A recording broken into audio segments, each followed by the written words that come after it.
warahmatullahi wabarakatuh. Alhamdulillahirabbil alamin. Wassalatu wassalamu ala asrofil anbiya wal mursalin Sayyidina Muhammadin wa ala alihi wa sahbihi ajmain. Amma ba'du. Halo teman-teman semua. Perkenalkan, saya Arif Dika, bisa dipanggil Tika, dari mahasiswa Universitas Negeri Yogyakarta, Prodi Pendidikan Luar Sekolah Angkatan 2018. Nah, pada video kali ini saya akan membahas mengenai bagaimana sih manajemen organisasi yang baik. Nah, video kali ini saya persembahkan atau saya khususkan untuk organisasi IPNU IPPNU Desa Layansari.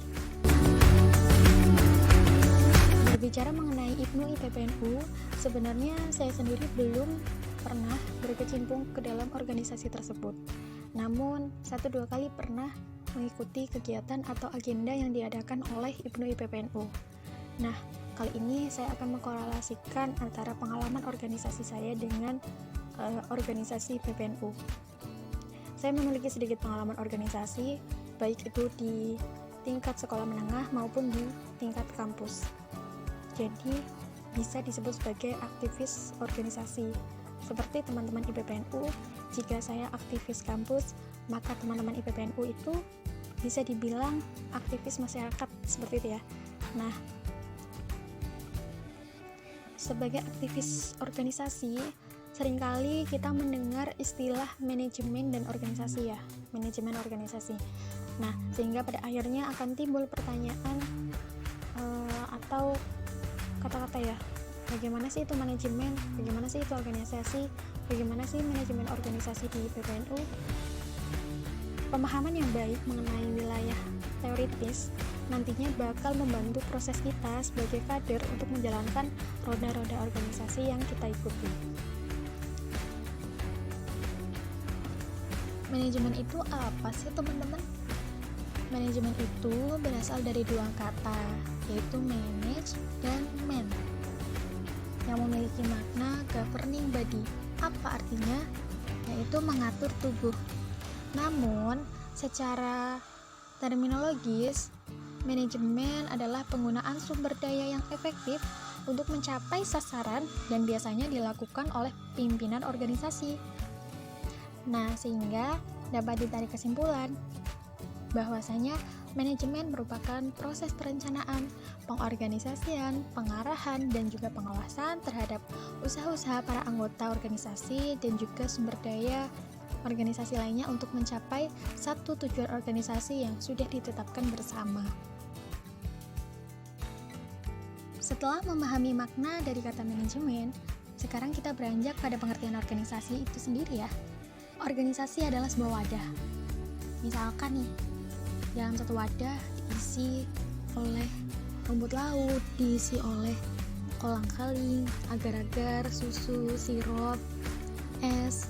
Nah, maka akan menghasilkan es campur yang siap diminum dan rasanya juga enak. Sama saja dengan organisasi.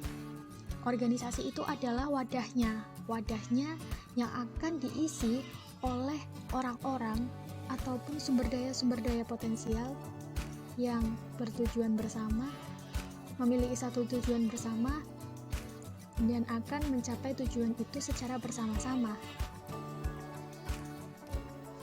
Nah, setelah tahu pengertian manajemen, setelah tahu apa itu organisasi, maka bisa kita tarik kesimpulan ya, bahwasanya manajemen organisasi adalah proses pengorganisasian, perencanaan, memimpin, dan mengendalikan sumber daya dalam suatu entitas dengan tujuan keseluruhan untuk mencapai satu tujuan bersama. Jadi, proses manajerial yang baik biasanya dipengaruhi oleh sosok nahkoda atau pemimpin yang baik pula. Jadi, antara manajerial organisasi dengan kepemimpinan yang baik adalah satu kesatuan yang tidak dapat dipisahkan. Lebih lagi kita bicara mengenai organisasi nirlaba atau non-profit seperti IPNU IPPNU ya, yang tidak memiliki sokongan dana dari manapun. Nah, menjadi seorang pemimpin sebaiknya itu bisa menghasilkan output yang bisa dijadikan sebagai stakeholder dalam organisasi ke depannya. Seringkali kita itu mendengar ya bahwa tidak banyak input yang bisa diolah dalam organisasi nirlaba. Input di sini adalah kader ya, kader-kader yang telah ada atau baru masuk.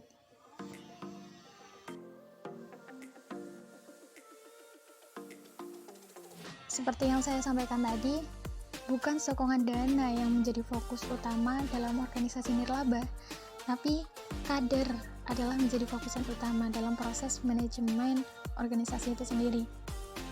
Di sini, IPNU IPPNU bertugas sebagai investasi civil society di masa depan. IPNU IPPNU itu lahir sebagai organisasi kader. Salah satu ciri penting organisasi kader yaitu penekanannya pada aspek perkaderan.